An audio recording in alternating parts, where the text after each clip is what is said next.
Hola, ¿qué tal? ¿Cómo están? El día de hoy vamos a hablar acerca de las expresiones algebraicas. ¿Y qué son las expresiones algebraicas? Bueno, son aquellas expresiones en las que intervienen una o más variables y que están relacionadas por los distintos tipos de operaciones, ya sean estas adición, sustracción, multiplicación o división. Veamos el ejemplo. En este caso, el ejemplo A nos dice la siguiente expresión algebraica: 5x a la 9 menos 3x a la sexta más 7x a la cuarta. Como se pueden dar cuenta, los tipos de operaciones que tenemos son la sustracción y la adición. Y las variables, que en este caso solamente tenemos una variable, es la variable x. En el ejemplo B tenemos la siguiente expresión algebraica: menos 12 por x a la 8 por y a la cuarta por z más 0,6 por x al cubo por y al cuadrado. En este caso ya no tenemos un solo o una sola variable, sino para este término tenemos tres variables, x, y y z, y para este término tenemos dos variables, x y y, ¿no? Y las operaciones que intervienen son la adición y la sustracción. Hay que tener en cuenta que para que una expresión sea considerada como expresión algebraica, tiene que cumplir tres requisitos.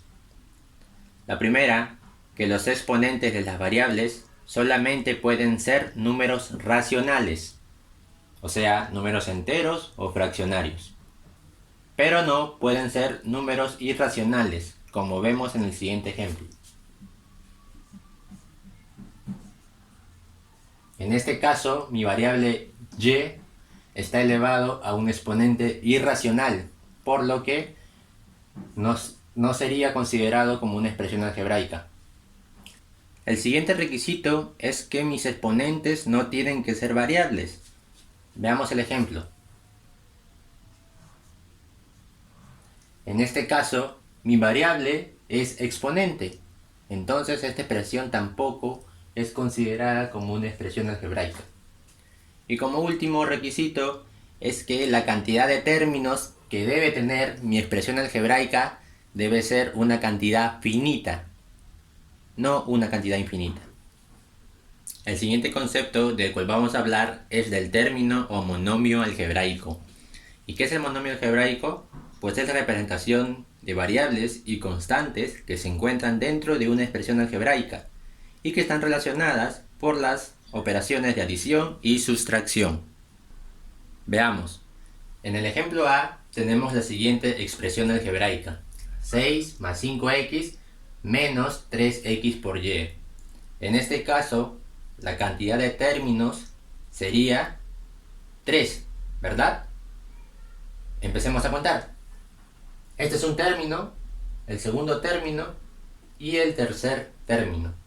Entonces mi número de términos, ¿cuánto sería? 3. Para el ejemplo B tenemos la siguiente expresión algebraica: 2x menos 3. En este caso, si empezamos a contar, tenemos 1 y 2. El número de términos para el ejemplo B serían 2 términos o dos monomios algebraicos. Hay 4 observaciones que deberíamos de tener presente cuando tenemos expresiones algebraicas. Veamos con el ejemplo 1. En este caso, mi expresión algebraica es la siguiente: 8x elevado a la 4 por y más x y menos 5. Como primera observación es que si yo tengo un solo término, o si al primer término de mi expresión algebraica no se le antecede un signo, se sobreentiende que este signo debería ser positivo, como en este caso. A mi primer término no le antecede un signo, entonces yo debería entender que ese signo es el positivo.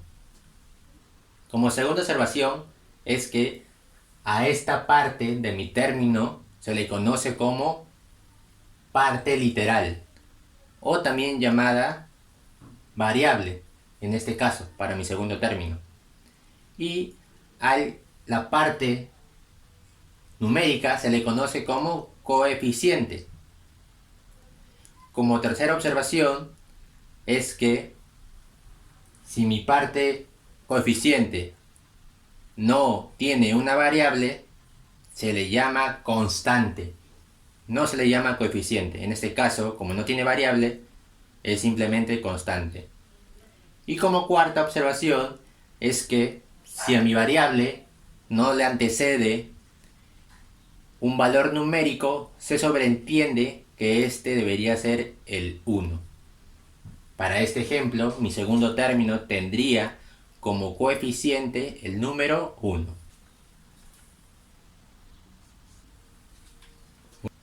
Bueno, eso es todo por hoy. Espero que me hayan entendido. No se olviden de suscribirse. De esa forma ustedes me ayudan a poder seguir subiendo videos. Y nos vemos en el próximo.